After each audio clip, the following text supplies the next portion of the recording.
well, the episode I co-directed that Simon wrote is blessed by Eric as a canon episode. It's apparently now officially Homelander's backstory, or at least part of his backstory. Is any of this going to translate into season 3? That's a good question. So I don't know for sure, but it would be cool if there was a little bit of like glimpses or something.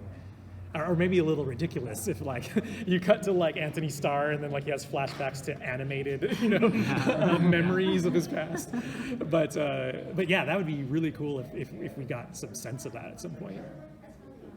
They kept me in the dark though. Like I don't know a ton about season 3, and I maybe for the better, only because I want to watch it and have fun with everyone else. Are there any characters from Diabolical that you would like to see be brought into live action? That's a great one.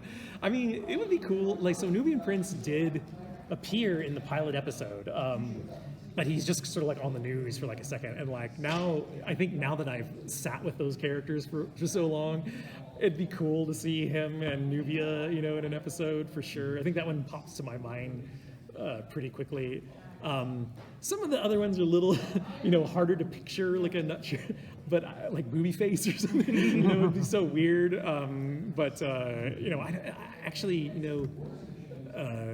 there's the love sausage character that's in the show, so I suppose anything's possible.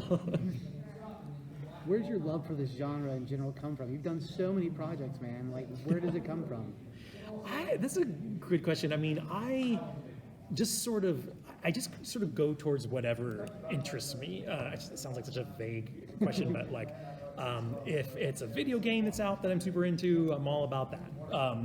If it's, The Sopranos,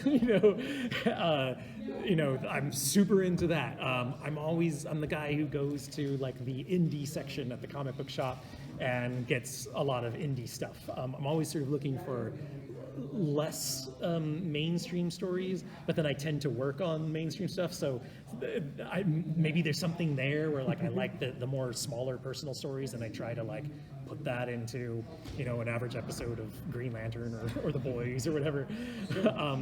But yeah, it's a mix of just my interests, but I'm definitely a tried and true like animation guy, comic guy, video game player.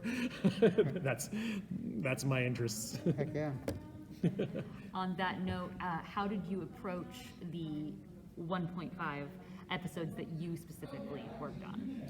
So that's cool. So we had started production, and the first 2 scripts that were like ready to go was Garth Ennis's one, which was I'm Your Pusher, and the Justin Roiland Ben Bayouth one, which is, I always forget the title of that one, of the fucked up one where suits kill their parents or something like that. And we hadn't even hired all the directors yet. So it gave me a good excuse to direct episode 1, which later became episode 3. And I was kind of selfishly picked that one because I really love Homelander, or excuse me, I really love Butcher. I love Homelander for different reasons, but I really love Butcher, and I was like, just really wanted to do like there was, the opening of that episode was about 7 pages of script of just Butcher kind of like bullying OD. I was like, yeah, I want to do like a Butcher scene. So I chose that. I think that after I had kind of like started drawing, like Simon and I were sitting in a meeting, and Simon goes, oh, by the way, this one is an homage to the comics. You know that, right? And I was like, no. I just thought it was cool that Garth wrote it, but I didn't know that we had to craft it as an homage to the comics. So there was a little bit of like erasing Butcher's beard, in my drawings, but it ended up being a fun challenge. It's not the first time that I've adapted a comic, and so that was just another cool, feather in my cap, I guess. If there is a season 2, is there another character from the live action or the comics that you would like to tackle? Oh, that's a good question. I was kind of surprised Starlight wasn't in this at all. I really like her. I think like her and Huey are sort of like the 2 that you're sort of like pining for them to be like, a sense of good in this very dark, cynical world.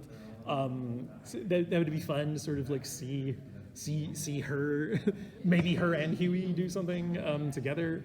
Yeah, I don't know, for some reason that popped in my head immediately. How's working on this versus the Dragon Prince or any of your other projects that I love that are more family friendly, I guess you could say? Oh yeah, so that's a great question. Like I've spent my career doing mostly children's entertainment. It's not necessarily by choice. It's kind of like what pays the bills in this town. I'm often one of the people in the room that's like, guys, can we just make this a little edgier? Or, you know, we don't, I think the main thing is I don't want to talk down to kids. And I think that's, you know, dare I say, part of the secret, you know, formula to making great entertainment is not to talk down to your audience. This was very different in that it was like no holds barred, and if anything, I was the one now insecure that like, are we pushing this too far? Can we get away with this? This is like a lot, you know. So that was a mental shift. I definitely wanted to make sure that it felt in tone with the boys. I think I wouldn't have been doing my job correctly if I would have toned it down, so I wanted to make sure I was keeping pace with the series. And I figured, you know, to Amazon's credit and, you know, kind of our collective executives, if we did cross a line, I'm sure they would have said, you know, we might want to like pull this one just a little bit. But for the most part, this series was not about that. It was push it. Yeah. Do you feel, I asked him previous, with all the violence that is pushed on the boys, live action, animation, do you feel that in an animated world, it makes it so much more palatable for people to witness this violence? That's an interesting question, because one of the things that I've found, I've said this before, is I've never been terrified of a cartoon. And it's interesting because there's people who say they have been. But I've watched some movies where I was like, I don't know that I want to finish this. You know, like you're just like getting like the hairs on the back of your neck standing up. So there's clearly something a little, you know, softer or safer about animation. We were trying to overcome that, especially on the gore scenes. But there's a certain point where like there's only so much more blood I can add to the shot.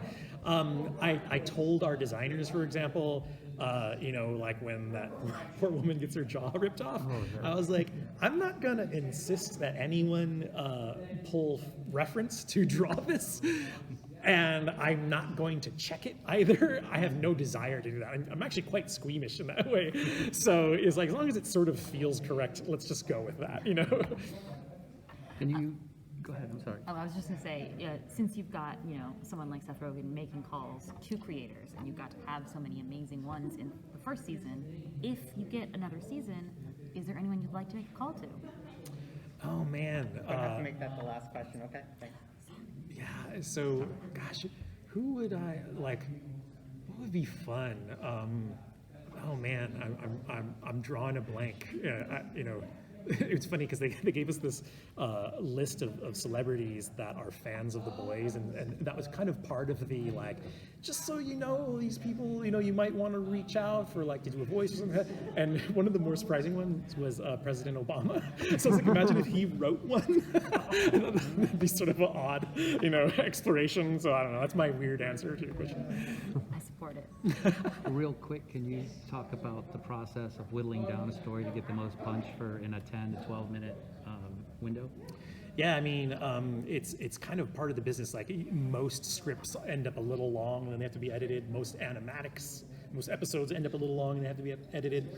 I try to tell myself that it's good that that happens because it forces you to pick only the best scenes and only the best lines and only the best jokes.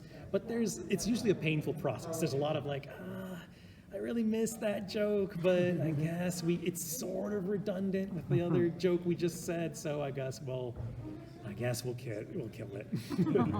Thank you. Thank you so much.